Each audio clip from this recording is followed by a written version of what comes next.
एक बार की बात है, एक प्रसिद्ध राजा था जिसका नाम रामधन था। अपने काम की ही तरह प्रजा सेवा ही उसका धर्म था। उनकी प्रजा भी उन्हें राजा राम की तरह ही पूजती थी।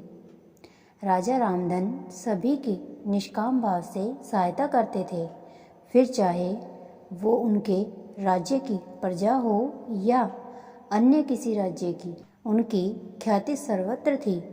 उनके दानी स्वभाव और व्यवहार के गुणगान उनके शत्रु राजा तक करते थे।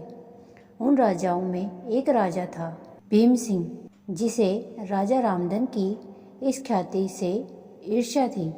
उस ईर्ष्या के कारण उसने राजा रामधन को हराने की एक रणनीति बनाई और कुछ समय बाद रामधन के राज्य पर हमला कर दिया। भीम सिंह ने छल से युद्ध जीत लिया और रामधन को जंगल में जाना पड़ा।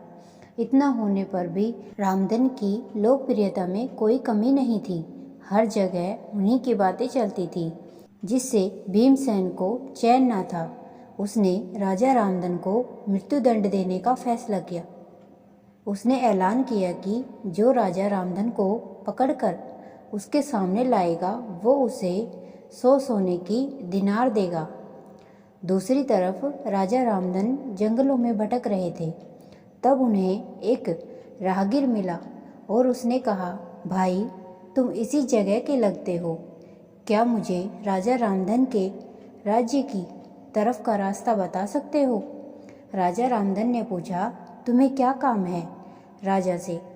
तब राहगीर ने कहा, मेरे बेटे की तबीयत ठीक नहीं, उसके इलाज में सारा धन चला गया।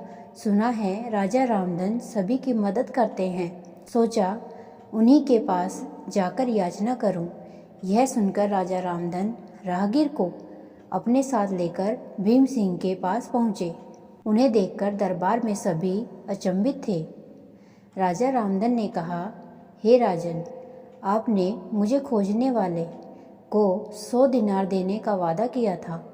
मेरे इस मित्र ने मुझे आपके सामने पेश किया है, अतः इसे वो 100 दिनार दे दें। यह सुनकर राजा भीम सिंह को एहसास हुआ कि राजा रामधन सच में कितने महान और दानी हैं, और उसने अपनी गलती को स्वीकार किया। साथ राजा रामधन को उनका राज्य लौटा दिया और सदा उनके दिखाए रास्ते पर चलने का फैसला किया।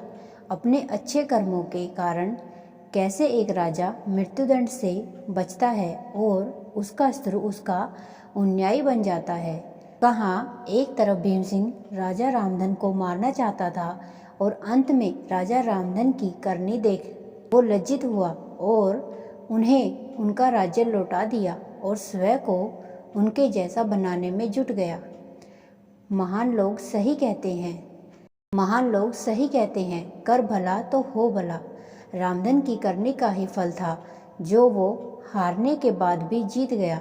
उसने जिस तरह सभी की मदद की, उसकी मदद अंत में उसी के काम आई। इसीलिए कहते हैं, मनुष्य को अपने कर्मों का ख्याल करना चाहिए। अगर आप अच्छा करोगे तो अच्छा ही मिलेगा। माना कि कष्ट होता है, लेकिन अंत सदैव अच्छा होता है। अगर आपको हमारी ये कहानी अच्छी लगे तो वीडियो को लाइक करें, शेयर करें, चैनल को सब्सक्राइब करें।